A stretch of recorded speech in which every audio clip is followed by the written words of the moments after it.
Welcome to lecture number 14 of thermodynamics. It is basically the continuation of lecture number 13. We have covered some topics in lecture number 13 and the remaining topics are going to be covered in lecture number 14. So starting with the first aspect of today's lecture, that is reversible and irreversible processes. Reversible processes are those processes those can be reversed without leaving any trace on the surrounding.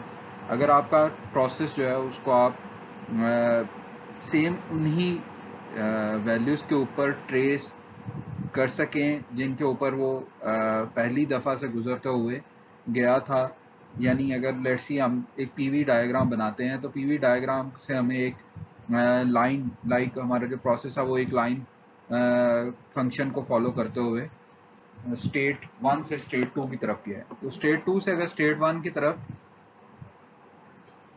आपका जो system है वो same वही line को follow करते हुए वापस आ जाए तो उसको आप रिवर्सिबल प्रोसेस कहते हैं। Irreversible process, a process that is not reversible, is called irreversible process. All the processes occurring in the nature are irreversible. Why are we interested in reversible process? अगर सारे के सारे irreversible processes हैं तो फिर हमें क्यों reversible को पढ़ने की या इसको consider करने की ज़रूरत है? इसकी वजह mainly जो है वो दो हैं. The first one is they are easy to analyze. जो आपके रिवर्सिबल प्रोसेसेस हैं उनका एनालिसिस करना बहुत ईजी है as compared to reversible process. जब जैसे जैसे आपकी इरिवर्सिबिलिटीज ऐड होती जाती हैं आपके पास जो है कम्प्लेक्सिटीज उतनी ज़्यादा बढ़ती जाती हैं। तो जो रिवर्सिबल प्रोसेसेस हैं उनको एनालाइज करना कदरे ईजी है as compared to irreversible processes. They serve as idealised model theoretical limits to which actual processes can be compared. तो फिर जो एक्चुअल प्रोसेस है वो तो हमारा इरिवर्सिबल है, तो हम करते क्या हैं कि हम रिवर्सिबल प्रोसेसेस को इनलिस्ट करते हैं, इन्हीं के थ्रू थ्योरेटिकल लिमिट्स को जो है वो फॉर्मुलेट करते हैं। फॉर्मुलेट करने के बाद हमारा जो एक्चुअल प्रोसेस होता है उसको इसके साथ कंपेयर करते हैं कि कितने % इसमें रिवर्सिबिलिटी जो है वो अचीव हो सकती है। लाइक अगर हम एडियाबैटिक प्रोसेस की बात करें तो एडियाबैटिक रिवर्सिबल एडियाबैटिक जो प्रोसेस होता है उसको आप आइसोएंट्रोपिक प्रोसेस भी कहते हैं। तो रिवर्सिबल एडियाबैटिक प्रोसेस आपका प्योर आइसेंट्रोपिक प्रोसेस कहलाता है। लेकिन आपकी जब भी रिवर्सिबिलिटीज इरिवर्सिबिलिटीज लाई करेंगी सिस्टम के अंदर तो आपकी 100% जो है वो हीट जीरो नहीं होगी थ्रू आउट द टाइम, यानी आपके पास रिवर्सिबल एडियाबैटिक प्रोसेस अचीव नहीं होगा। ठीक है जी। तो उस केस में क्या होगा कि आप कंपेयर कर सकेंगे कि हमारे आइडियल कंडीशन के साथ ये कितने % अचीव हुआ रिवर्सिबल, तो ये उसमें बड़ा यूजफुल होता है। Some processes are more irreversible than others. We try to approximate reversible processes. मैंने बड़े अच्छे तरीके से एक्सप्लेन किया है कि क्यों हम अप्रॉक्सीमेट की तरफ क्यों जाते हैं, क्योंकि रिवर्सिबल प्रोसेसेस को जो है वो आपका फॉर्मुलेट करना, उसके थ्रू डिराइव करके कुछ रिलेशन निकालना, कोई थ्योरेटिकल लिमिट सेट करना, कोई पैरामीटर्स को सेट करना इजी होता है as compared to irreversible processes. Common example जो है वो दो दी गई हैं, एक फ्रिक्शनलेस पेंडुलम की एग्जांपल है और दूसरा जो है quasi equilibrium expansion and compression of gases. Lecture number 10 में क्वासी इक्विलिब्रियम के बारे में बड़े क्लियरली बताया गया है। नेक्स्ट स्लाइड की तरफ चलते हैं।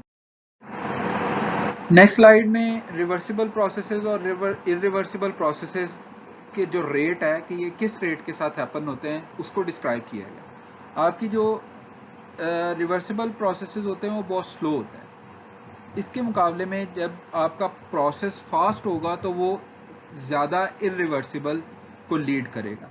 लाइक हमारे पास यहाँ पे वाटर है और ये जो वॉल है ये हमारी मूवेबल वॉल है, तो वाटर क्या करेगा, आहिस्ता आहिस्ता इसके ऊपर फोर्स लगाएगा और ये वॉल जो है वो आपकी मूव होना शुरू हो जाएगी। ठीक है जी। अब अगर आप इसको, ये आपकी एक्सपेंशन कहलाती है। ठीक है जी। अब अगर आप इसको कंप्रेस करें तो आप बिल्कुल अगर स्लो कंप्रेस करते रहेंगे तो वाटर की प्रोफाइल जो एक्सपेंशन के केस में जनरेट हुई थी वही प्रोफाइल यहाँ पे जनरेट हुई। लेकिन अगर आप इस प्रोसेस को फास्ट करते हैं तो फास्ट करने के नतीजे में क्या होगा कि आपका जो एक्सपेंशन है उसके नतीजे में भी अगर आप यहाँ पे प्रेशर्स दे रहे हैं तो ये वॉल आपकी फास्टली मूव करेगी, लेकिन आपका यहाँ पे जो थ्रू आउट प्रोफाइल है वो सेम नहीं होगी वाटर की, और रिवर्सिबल की बजाय इरिवर्सिबल प्रोसेस होगा। कंप्रेशन के केस में भी सेम इसी तरह से होगा कि आपके पास जो प्रोसेस आएगा वो इरिवर्सिबल प्रोसेस होगा और रिवर्सिबिलिटी जो है वो कम होती जाएगी। तो जो आपके स्लो प्रोसेसेस हैं वो रिवर्सिबल प्रोसेसेस यूजुअली होते हैं और आपके जितने में फास्ट प्रोसेसेस हैं वो इरिवर्सिबल प्रोसेस होते हैं। या हम इस तरह से कह सकते हैं कि अगर हम प्रोसेसेस को फास्टली अचीव करना चाहें तो हमारे पास रिवर्सिबिलिटी जो है वो कंप्रोमाइज होती है और इरिवर्सिबिलिटी जो है वो ज़्यादा एग्जिस्ट करती है। Reversible processes deliver the most and consume the least work. ठीक है जी। The factors that cause a process to be reversible are called irreversibilities. आपके जो फैक्टर्स हैं जो किसी प्रोसेस को इरिवर्सिबल बनाते हैं वो आपकी इरिवर्सिबिलिटीज कहलाती हैं। They include friction, unrestrained expansion, mixing of two fluids, heat transfer across a finite temperature difference, electric resistance, inelastic deformation of solids and chemical reactions. तो ये जितने भी आपके फैक्टर्स हैं ये आपकी की सारी इरिवर्सिबिलिटीज हैं। अगर आपके सिस्टम और सराउंडिंग के दरमियान में फ्रिक्शन एग्जिस्ट कर रही है तो वो इरिवर्सिबिलिटीज को लीड करेगी। इसके अलावा अगर आप अनरिस्ट्रेन्ड एक्सपेंशन करवाते हैं तो वो इरिवर्सिबिलिटी है। फिर फास्ट एक्सपेंशन करवाते हैं तो वो इरिवर्सिबिलिटी है। फास्ट कंप्रेशन करवाते हैं तो वो भी इरिवर्सिबिलिटी है। The presence of any of these factor renders a process irreversible. तो इरिवर्सिबिलिटीज की डिफरेंट टाइप्स को आपको इस स्लाइड में जो है वो डिस्कस किया गया है और इरिवर्सिबिलिटीज जो है वो लीड करती हैं रिवर्सिबल प्रोसेस। ये सोडा का केन है और इस आपकी जो स्लाइड है उसमें डिस्कस किया गया है कि इरिवर्सिबल हीट ट्रांसफर प्रोसेस क्या होता है और इम्पॉसिबल हीट ट्रांसफर प्रोसेस क्या होता है। इरिवर्सिबल हीट ट्रांसफर प्रोसेस, अगर आपका सोडा केन का इनिशियल टेम्परेचर 5 डिग्री सेंटीग्रेड है और आप इसका टेम्परेचर जो है उसको 20 डिग्री सेंटीग्रेड तक लेके आना चाहते हैं और सराउंडिंग का टेम्परेचर आपका 20 डिग्री सेंटीग्रेड है, तो क्या होगा जी, आपकी हीट सराउंडिंग से सिस्टम की तरफ ट्रांसफर होगी और अल्टीमेटली सोडा केन का टेम्परेचर जो है वो 20 डिग्री सेंटीग्रेड बढ़ जाएगा। अब दूसरा केस देखते हैं। दूसरे केस में आपका सराउंडिंग का टेम्परेचर 20 डिग्री सेंटीग्रेड ही है और आपके सोडा का टेम्परेचर 5 डिग्री सेंटीग्रेड है। अब आप सोडा का टेम्परेचर को मजीद चिल करना चाहते हैं और इसका टेम्परेचर 2 डिग्री सेंटीग्रेड पे लेके आना चाह रहे हैं, तो क्या होगा कि आप without any assistance of any further external work आप ये परफॉर्म नहीं कर सकते कि आपकी हीट जो है वो सोडा केन से निकल के 20 डिग्री सेंटीग्रेड के रीजन की तरफ चली जाए, क्योंकि ये टेम्परेचर ज़्यादा है सराउंडिंग का, तो ये आप अचीव नहीं कर सकते। इसलिए इरिवर्सिबल प्रोसेस का जो उलट प्रोसेस होता है उसको इम्पॉसिबल हीट ट्रांसफर प्रोसेस कहते हैं। ठीक है जी। Internally and externally reversible processes, इसमें 3 तरह की डेफिनेशन को डिस्कस किया जाएगा जी। Internally reversible process, externally reversible process और totally reversible process. Internally reversible process तब रिवर्सिबल प्रोसेस कहलाता है if there exist no irreversibilities within the boundary of the system. If no irreversibility occur within the boundary of the system during the process, then it is called internally reversible process. ये जो आपकी daughter line, red line है, ये आपकी boundary line है और ये green colour का आपका सिस्टम है। तो अगर सिस्टम के अंदर आपकी कोई भी रिवर्सिबिलिटीज में फ्रिक्शन, आपकी अब्रप्ट एक्सपेंशन, इसके अलावा आपकी जो हमने पिछली स्लाइड में डिस्कस किया आपकी केमिकल रिएक्शन या इस तरह की रिवर्सिबिलिटीज जितनी भी हैं, वो अगर सिस्टम के अंदर एग्जिस्ट नहीं कर रही तो आपका जो सिस्टम है वो इंटरनली रिवर्सिबल कहलाएगा। सेम इसी तरह से एक्सटर्नली रिवर्सिबल वो सिस्टम होगा जब आपकी बाउंड्री लाइन से बाहर यानी सराउंडिंग में कोई भी रिवर्सिबिलिटीज अकर ना करें, तो आपका एक्सटर्नली रिवर्सिबल प्रोसेस कहलाएगा। यानी ये बाउंड्री जो डॉटर लाइन है इससे बाहर सराउंडिंग में अगर आपकी जीरो रिवर्सिबिलिटीज हैं तो आपका सिस्टम एक्सटर्नली रिवर्सिबल सिस्टम कहलाता है। टोटली रिवर्सिबल सिस्टम कब कहलाता है? टोटली रिवर्सिबल सिस्टम आपका तब बनता है जब आपका इंटरनली और एक्सटर्नली दोनों रिवर्सिबिलिटीज अचीव हो जाएं, यानी ना तो आपका अंदर कोई रिवर्सिबिलिटीज एग्जिस्ट कर रही हो सिस्टम के, ना ही सिस्टम बाउंड्री के क्रॉस यानी सराउंडिंग में कोई इरिवर्सिबिलिटीज जो हैं वो एग्जिस्ट कर रही हैं, तो आपका सिस्टम टोटली रिवर्सिबल सिस्टम कहलाता है या प्रोसेस कहलाता है। A totally reversible process involves no heat transfer through a finite temperature difference, no non-quasi-equilibrium changes, and no friction or other dissipative effect. Quasi-equilibrium को हम लेक्चर नंबर 10 में बड़े अच्छे तरीके से डिस्कस कर चुके हैं। नेक्स्ट स्लाइड की तरफ चलते हैं। इस स्लाइड में आपके पास टोटली रिवर्सिबल और इंटरनली रिवर्सिबल के डिफरेंस को शो किया गया है। अगर हमारे पास सराउंडिंग का टेम्परेचर 20.00000 समथिंग 1 डिग्री सेंटीग्रेड हो और आपके सिस्टम का टेम्परेचर 20 डिग्री सेंटीग्रेड हो, तो आपकी सराउंडिंग का टेम्परेचर बहुत बहुत बहुत माइन्यूट ज़्यादा है आपके सिस्टम से, लेकिन चूंकि आपका सिस्टम का टेम्परेचर कम है सराउंडिंग से, तो आपकी हीट मूव करेगी सराउंडिंग से सिस्टम की तरफ, लेकिन वो बहुत स्लोली मूव करेगी। उसकी वजह यह है कि आपका टेम्परेचर डिफरेंस जो है वो बहुत माइन्यूट है। तो ये इस केस में आपका टोटली रिवर्सिबल प्रोसेस कहलाता है, क्योंकि ना तो आपके सिस्टम के अंदर कोई रिवर्सिबिलिटीज एग्जिस्ट कर रही हैं और ना ही आपकी सराउंडिंग में कोई रिवर्सिबिलिटीज जो है वो एग्जिस्ट कर रही हैं। तो ये टोटली रिवर्सिबल प्रोसेस कहलाता है। अब अगर हम इंटरनली रिवर्सिबल प्रोसेस की बात करें, तो आपकी सराउंडिंग अगर 30 डिग्री सेंटीग्रेड के ऊपर है और आपका सिस्टम 20 डिग्री सेंटीग्रेड के ऊपर है, तो ये दोनों अलग अलग आपकी जो है वो रिवर्सिबिलिटीज इसमें अलग अलग लाई कर सकती हैं या नहीं लाई कर सकती, ये दोनों पॉसिबिलिटीज एग्जिस्ट करती हैं। इस केस में हमारे पास सिस्टम के अंदर सिर्फ रिवर्सिबिलिटीज लाई नहीं कर रही, तो आपका इंटरनली रिवर्सिबल प्रोसेस कहलाएगा और आपकी हीट जो है वो एक्सटर्नल सराउंडिंग से एब्रप्टली आपकी सिस्टम के अंदर मूव करना शुरू हो जाएगी। आपका सिस्टम इंटरनली रिवर्सिबल होगा लेकिन टोटली रिवर्सिबल नहीं होगा। ठीक है जी, नेक्स्ट स्लाइड की तरफ। नेक्स्ट स्लाइड में कार्नेट साइकिल को डिस्क्राइब किया गया है। कार्नेट साइकिल में आपका पिस्टन सिलेंडर असेंबली है, आपका पिस्टन की मूवमेंट्स को शो करते हैं। इसमें जो पहला प्रोसेस है वो रिवर्सिबल आइसोथर्मल एक्सपेंशन है। तो रिवर्सिबल आइसोथर्मल एक्सपेंशन में आपका पास आइसोथर्मल का मतलब आपका टेम्परेचर सेम रहेगा, जो आपका TH यानी हाई टेम्परेचर है वो आपका कांस्टेंट रहता है और आपका पिस्टन 1 to 2 की तरफ जो है वो मूव करता है। ठीक है जी। अब सेकंड प्रोसेस में आपका पिस्टन 2 to 3 की तरफ मूव करता है और आपका ये एडियाबैटिक प्रोसेस होता है। इसको एडियाबैटिक एक्सपेंशन कहते हैं। आपका TH जो हाई टेम्परेचर रीजन है या हाई टेम्परेचर आपने जो सिस्टम के अंदर अचीव किया था वो आपका लो टेम्परेचर की तरफ मूव करना शुरू हो जाता है। अल्टीमेटली आपके पास जो हीट है वो ट्रांसफर नहीं हो रही होती है, रिवर्सिबल एडियाबैटिक एक्सपेंशन हो रही होती है प्रोसेस 2 to 3।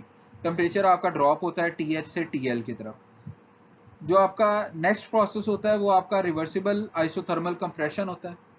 जब आपका सिस्टम जब आपका पिस्टन जो है वो 0.3 के ऊपर पहुंच जाता है तो इससे फर्दर ये एक्सपेंड नहीं करता है बल्कि कंप्रेशन का प्रोसेस स्टार्ट हो जाता है।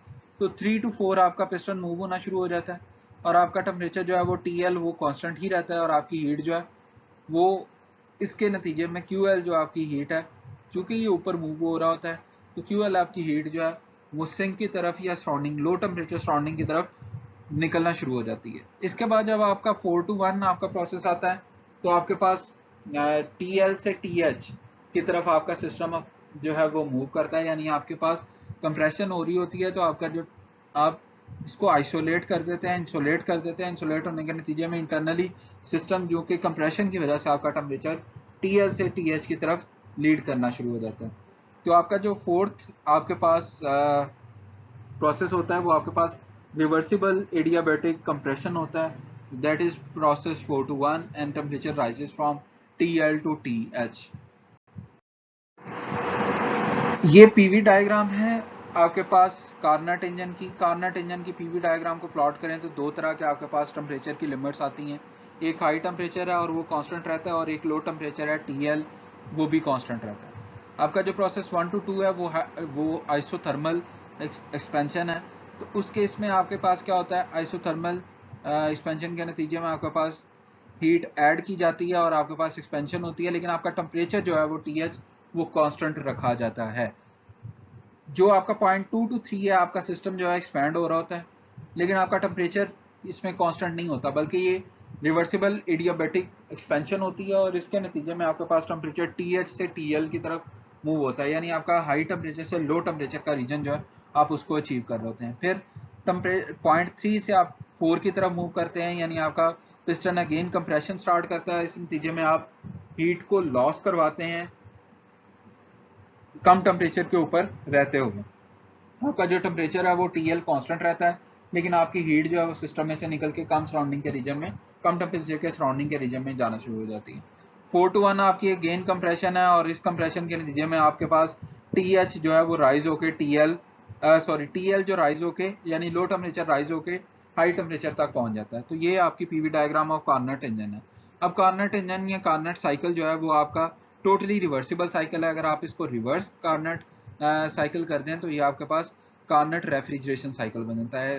रिवर्स करने के लिए हम सारे के सारे जो प्रोसेसेस हैं वो उनकी डायरेक्शन चेंज हो जाएगी और आपके पास जो हीट एडिशन है उनकी भी डायरेक्शन जो है वो चेंज हो जाएगी। तो reverse Carnot cycle, the Carnot heat engine cycle is totally reversible cycle, therefore all the processes that comprise it can be reversed, in which case it becomes the Carnot refrigeration cycle। ठीक है जी। The Carnot principles. The efficiency of an irreversible heat engine is always less than the efficiency of reversible one operating between the same two reservoirs। अगर आपका TH hot reservoir TH है और लो reservoir TL temperature के ऊपर है, अब अगर आपका इंजन 2 और 3 जो है वो रिवर्सिबल हीट इंजन है और इंजन 1 जो है वो आपका इरिवर्सिबल हीट इंजन है, तो इरिवर्सिबल हीट इंजन की एफिशिएंसी आपकी कम होगी as compared to the efficiency of reversible heat engine, that is 2 and 3। तो 2 और 3 की जो आपकी एफिशिएंसीज हैं वो सेम होगी, जबकि आपकी रिवर्सिबिलिटीज जो है वो उनकी वजह से आपकी जो पहले वाला इंजन है उसकी एफिशिएंसी कम होगी। The efficiency of all reversible heat engines operating between the same temperature ranges will remain same such that आपका जो temperature ranges TH और TL है वो सेम रहे, ये चेंज ना हो तो आपकी ये जो कंडीशन है वो एग्जिस्ट करती है। ठीक है जी। In this slide we are going to have proof of the first Carnot principle। उस प्रिंसिपल में क्या होता था कि हमारे पास irreversible heat engine जो है उनकी एफिशिएंसी कम होती है as compared to the reversible heat engines. तो इसको आपके पास अगर TH हाई टेम्परेचर रेजरवायर या सोर्स का टेम्परेचर और सिंक का टेम्परेचर TL हो और आपके पास दो डिफरेंट तरह की फॉर्मेशन है, एक रिवर्सिबल हीट इंजन और रेफ्रिजरेशन साइकिल है और एक आपके पास इरिवर्सिबल हीट इंजन है। आपने QH ली, हाई जो टेम्परेचर है वहाँ से हीट आपने एक सर्टन ली, उसको हीट इंजन के थ्रू प्रोसेस करने के बाद इरिवर्सिबल वर्क आपके पास अचीव हुआ, और QL जो है वो भी आपके पास इरिवर्सिबल होगी, इसको आप रिवर्स नहीं कर सकते होंगे उसी लाइंस के ऊपर ट्रेस करते हो।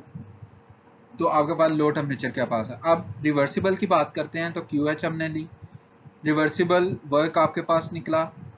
अब इस वर्क को आप अगेन इस सिस्टम की तरफ उसी अमाउंट में वापस कर सकते हैं। QH सेम इसी तरह से इस सिस्टम में से वापस आप सोर्स की तरफ भेज सकते हैं, और QL जो आपकी रिवर्सिबल है वो आपकी सिंक की तरफ जा रही थी, सेम आप सिंक से सिस्टम की तरफ भेज सकते हैं। तो a reversible and an irreversible heat engine operating between the same two reservoirs, the reversible heat engine is then reversed to run as a refrigerator। तो ये रेफ्रिजरेटर में कन्वर्ट हो सकता है, ये आपका रेफ्रिजरेटर में कन्वर्ट नहीं हो सकता। लेकिन अगर आप इनको कंबाइन कर दें such that QL in case of reversible is greater than QL irreversible, तो आपके पास ये फॉर्मेशन बन जाती है। वर्क आपका जो रिवर्सिबल के केस में आ रहा है वो और रिवर्सिबल इन दोनों का डिफरेंस, और आपके पास QL reversible minus QL irreversible. तो ये आपके पास जो है वो जब आप कंबाइन कर देंगे तो कंबाइन करने के नतीजे में आपके पास रिजल्टेंटली ये फॉर्मेशन बचती है। ठीक है जी, जो इक्विवेलेंट कंबाइंड सिस्टम कहलाता है। इसके बाद देखते हैं जी, all reversible heat engine operating between the same two reservoirs have the same efficiency, the second Carnot principle. तो अगर आपके पास यहाँ पे 1000 केल्विन TH है और जो आपके पास सिंक का टेम्परेचर है वो 300 केल्विन है, तो आपके पास दो रिवर्सिबल हीट इंजन है, एक 1A है फर्स्ट आपके पास और सेकंड आपके पास B है। तो इसकी थर्मल एफिशिएंसी A होगी और इसकी थर्मल एफिशिएंसी B होगी। तो आपके पास अगर TH की वैल्यूज जो हैं वो सेम रहती हैं और TL की वैल्यू आपके पास दोनों के केसेस में सेम रहती हैं, तो आपके पास जो एफिशिएंसीज आएंगी वो दोनों की सेम आएंगी, दैट इज अप्रॉक्सीमेटली 70%। और इसका फार्मूला क्या होता है वो इससे नेक्स्ट स्लाइड में बड़े क्लियरली बताया गया है, लेकिन इससे पहले भी हम डिस्कस कर चुके हैं कि आपके पास कार्नेट के केस में जो एफिशिएंसी है उसका फार्मूला 1 माइनस आपके पास जो आपके पास फार्मूला होता है वो आपके पास 1 minus TL divided by TH होता है। ठीक है जी, तो TL डिवाइडेड बाय TH करेंगे तो 1 माइनस 0.3 होगा, तो वो 70% एफिशिएंसी इस केस में भी आएगी और इस केस में भी आएगी। नेक्स्ट स्लाइड की तरफ चलते हैं। Thermodynamic temperature scales. Thermodynamic temperature scale A temperature scale that is independent of the properties of the substance that are used to measure temperature is called the thermodynamic temperature scale. Thermal energy reservoir आपके पास T1 है और वहां से आपने Q1 heat ली, reversible heat engine है WA, आपके पास A engine reversible यहाँ पे लगा है और ये आपके पास B इंजन है जो कि इसके सिंक की एनर्जी से आगे स्टार्ट होता है। ये आपके पास कंबाइंड सिंक्स या अल्टीमेट सिंक आपके पास T3 है। तो आपके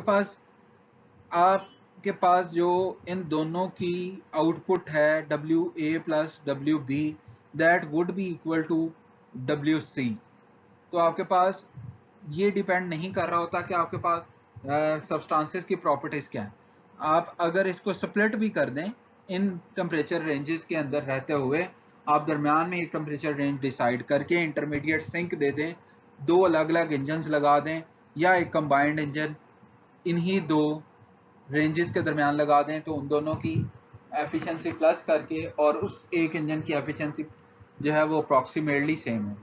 Such a temperature scale offers great convenience in thermodynamic calculation। तो इसमें आपकी कैलकुलेशन जो है वो कदरे आप इजी हो जाती हैं। आप सेपरेटेड जो अलग अलग आपके पास पैरामीटर्स होते हैं उनको आप सम अप करके एक ही कंसिडर करते हुए उसको राइट डाउन कर सकते हैं। इसमें आपके पास जो पहले वाली फिगर है 643 for reversible cycle the heat transfer ratio QH over QL can be replaced by the absolute temperature ratio that is TH over TL। तो आप QH ओवर QL को चेंज कर सकते हैं क्योंकि आपकी जो सब्सटेंस या मैस डिपेंडेंट प्रॉपर्टीज जो हैं वो एलिमिनेट हो चुकी हैं। तो आपके पास QH जो है वो MCTH के इक्वल होता है और QL आपके पास MCTL के इक्वल होता है। आपकी चूंकि मैस डिपेंडेंट प्रॉपर्टीज एलिमिनेट हो चुकी हैं, अगर आप थर्मोडायनेमिक स्केल को यूज करें तो आपका जो MC है वो दोनों में से कट जाएगा। आपके पास TH ओवर TL भी आप इसको लिख सकते हैं।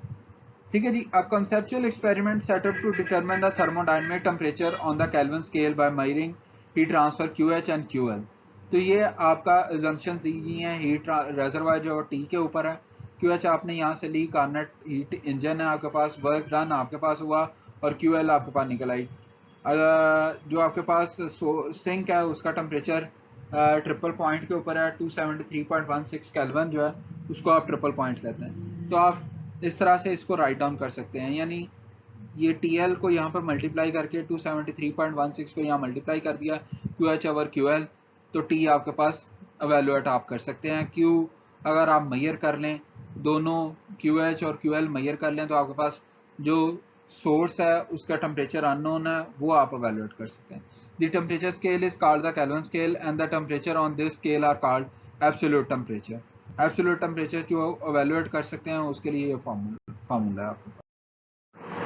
The Carnot heat engine thermal we know that 1 minus QL over QH any heat engine के लिए आपके पास ये होती है। रिवर्सिबल अगर हो तो रिवर्सिबल के केस में आपके पास मैस डिपेंडेंट प्रॉपर्टीज खत्म हो जाती हैं, तो आप इसको TL ओवर TH भी कर सकते हैं जो कि कार्नेट का केस बन जाता है। तो कार्नेट के केस में आपके पास ये आ जाएंगे। Eta thermal is less than if your eta thermal is less than eta thermal of irreversible heat engine, then it is called irreversible heat engine. If they are going to be equal, then it is called reversible heat engine. And if your thermal efficiency is higher than the reversible engine thermal efficiency, then it is impossible heat engine। जाहिर सी बात है कि reversible से ज़्यादा thermal efficiency उसकी नहीं आ सकती। और एक चीज़ याद रखिएगा कि कार्नेट हीट इंजन की एफिशिएंसी मैक्सिमम होती है। इसका कतन मतलब नहीं है कि कार्नेट हीट इंजन की एफिशिएंसी 100% होती है। 100% नहीं होती, बल्कि उन टेम्परेचर रेंजेस के केस में उसकी एफिशिएंसी मैक्सिमम होती है। ठीक है जी। The Carnot heat engine is the most efficient of all heat engines operating between the same high and low temperature reservoirs। High temperature reservoir आपका 1000 केल्विन के ऊपर है, लो टेम्परेचर आपका 300 केल्विन के ऊपर है। रिवर्सिबल हीट इंजन के case में थर्मल एफिशिएंसी आपके पास 70 आएगी, इरिवर्सिबल के केस में आपके पास 45% आएगी और इम्पॉसिबल का केस जो कि एग्जिस्ट नहीं करता उसमें आपकी 80% आएगी। तो ये हमारे वो पिछली डायग्राम में जो हमने डिस्कस किया था कि 3 तरह के केसेस बनते हैं। एक केस आपका रिवर्सिबल हीट इंजन का होता है, एक इरिवर्सिबल हीट इंजन का होता है और एक इम्पॉसिबल हीट इंजन का होता है। Heat engine can have a higher efficiency than a reversible heat engine operating between the same high and low temperature reservoirs. Analysis of a Carnot heat engine. Analysis की बात करें तो आपकी TH जो है वो लेट्स सी 652 डिग्री सेंटीग्रेड है। यहाँ से आपके पास QH जो है वो 500 किलो जूल आ रही है। कार्नट हीट इंजन है आपके पास, W नेट आउट आपके पास अवेलेबल नहीं है, QL आपके पास अवेलेबल नहीं है, TL आपके पास 30 डिग्री सेंटीग्रेड है। तो थर्मल एफिशिएंसी आप एवेलुएट कर सकते हैं। Thermal efficiency TL over TH होता है, दोनों गिवन है। आपके पास 0.672 थर्मल एफिशिएंसी रिवर्सिबल के केस में आ गई। अब आपके पास रिलेशन होता है जब आपका रिवर्सिबल हीट इंजन हो तो TL over TH is equal to QL over QH। उसी में से आपने रीअरेंज करके QL अगर आप निकालना चाहें तो TL over TH multiplied by QH जो आपके पास नोन है, तो आपके पास कितनी हीट सिंक की तरफ जा रही है वो आप एवेलुएट कर सकते हैं। रिवर्सिबल या कार्नट के केस में आपकी ये इक्वेशन जो है वो इम्प्लीमेंटेड होती हैं, क्योंकि सब्सटेंस स्पेसिफिक या मैस स्पेसिफिक आपकी जो प्रॉपर्टीज हैं वो नहीं रहती। तो आप TL और TL ओवर TH को QL ओवर QH की टर्म्स में लिख सकते हैं। The quality of energy. Quality of energy की अगर बात करें तो आपकी थर्मल एफिशिएंसीज जो हैं वो डिपेंड कर रही होती हैं कि आपका TH कितना है। अगर आप TL को फिक्स कर दें तो TH की वैल्यू अगर आप बढ़ाते जाएं तो आपके पास थर्मल एफिशिएंसी जो है वो बढ़ती जाती है। उसकी वजह इस इक्वेशन से बड़ी अच्छी तरह से पता चल सकती है। TH चूँकि डिनोमिनेटर में आ रहा होता है, अगर आप TL को फिक्स कर दें, TH को बढ़ाते जाएँ तो आपका डिनोमिनेटर में होने की वजह से ये फैक्टर जो है वो अल्टीमेटली आपके पास कम होता जाएगा, और 1 माइनस जितना ये कम माइनस करते जाएंगे उतनी आपके पास एफिशिएंसी जो है वो बढ़ती जाएगी। How do you increase the thermal efficiency of a Carnot heat engine? How about for actual heat engine? आपके पास TH जितना ज़्यादा से ज़्यादा होगा उतनी आपके पास एफिशिएंसी ज़्यादा से ज़्यादा होगी। ठीक है जी। तो ये है क्वालिटी की अगर बात करें, क्वालिटी ऑफ एनर्जी, आप किस तरह से एनर्जी की क्वालिटी को इन्हांस कर सकते हैं, इम्प्रूव कर सकते हैं। तो उसके लिए आपको TH को इंक्रीज करना पड़ेगा, और TL आपका जितना कम से कम होता जाएगा आपके पास थर्मल एफिशिएंसी उतनी ही इंक्रीज होती जाएगी। The Carnot refrigerator and heat pumps, इसके केस में आपके पास जो है वो उलट होता है, आपको वर्क इनपुट देना पड़ता है जिस तरह यहाँ पे दिया गया। COP ऑफ रेफ्रिजरेंट और COP ऑफ हीट पंप के लिए आपके पास QH ओवर QL होता है। QL ओवर QH आपके पास एनी रेफ्रिजरेंट और हीट पंप के केस में ये फार्मूलाज हम पहले कवर कर चुके हैं। तो कार्नट रेफ्रिजरेटर और हीट पंप के केस में आप इनको रिप्लेस कर सकते हैं TH ओवर TL के साथ, वो यहाँ पे किया गया है। क्योंकि आपकी मैस डिपेंडेंट प्रॉपर्टीज नहीं होती तो इसलिए आप सिंपल टेम्परेचर्स को भी पुट करके इनको एवेलुएट कर सकते हैं। Coefficient of performance for refrigeration and coefficient of performance of for heat pump, तो ये आप एवेलुएट कर सकते हैं सिंपल टेम्परेचर्स की मदद से ही। आपको जो है वो हीट्स एवेलुएट करने की ज़रूरत नहीं होती कार्नट के केस में, कार्नट रेफ्रिजरेटर और कार्नट हीट पंप के केस में। How do you increase the COP of a Carnot refrigerator और हीट पंप? तो ये आपके एंड पे छोड़ा जाता है। इन इक्वेशन से आप इजीली इवैल्यूएट कर सकते हैं कि अगर हम coefficient of performance for refrigerant for refrigerator, reversible refrigerator increase करना चाहें तो हमें कौन से पैरामीटर, TH को बढ़ाना पड़ेगा, TL को बढ़ाना पड़ेगा, या किसको बढ़ाना और किसको कम करना पड़ेगा। HP या हीट पंप के केस में भी सेम इसी तरह से आप इक्वेशंस के थ्रू इवैल्यूएट कर सकते हैं। अब जिस तरह हमने हीट इंजन के केस में पढ़ा, इसी तरह से हीट पंप और रेफ्रिजरेटर के केस में अगर आपका COP ऑफ रेफ्रिजरेटर लेस है COP ऑफ रेफ्रिजरेटर रिवर्सिबल से, तो रिवर्सिबल रेफ्रिजरेटर है आपका। अगर इक्वल है तो रिवर्सिबल रेफ्रिजरेटर है, अगर ग्रेटर है तो आपका इम्पॉसिबल रेफ्रिजरेटर है। दी COP ऑफ रिवर्सिबल रेफ्रिजरेटर और heat pump is the maximum theoretical value of the for the specific temperature limit. Actual refrigerator or heat pumps may approach these values as their design are improved, but they can never reach them. The COPs of both the refrigerator and heat pumps decreases as TL decreases. That is, it requires more work to absorb heat from low temperature medium. ठीक है जी, ये self explanatory तीनों चारों चीज़ें हैं जिसको यहाँ पे राइट डाउन किया गया है।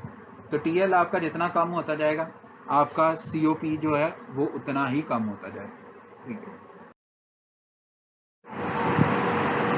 Heating house by a Carnot heat pump. Carnot heat pump की बात करें तो कोल्ड आउटसाइड -5 डिग्री सेंटीग्रेड है। यहाँ से आपने हीट को लिया, इनपुट वर्क आपने दिया, यहाँ से आप 21 डिग्री सेंटीग्रेड हाउस के ऊपर आप अगर हीट अप करना चाहें तो इस केस में आपके पास जो एग्जिस्टेंस बनती है डब्ल्यू नेट आउट आपके पास डब्ल्यू नेट इन आपका कितना आएगा, और COP ऑफ हीट पंप के थ्रू आप इसको वैल्यूएट कर सकते हैं। COP ऑफ हीट पंप आप TL/TH के साथ निकाल सकते हैं, TL/TH दोनों आपको गिवन है। 11.3 आपके पास COP of heat pump reversible के केस में आया, इसके थ्रू आप W net in divided by QH that is equal to 1 over CP या COP of heat pump that is equal to QH over W net in।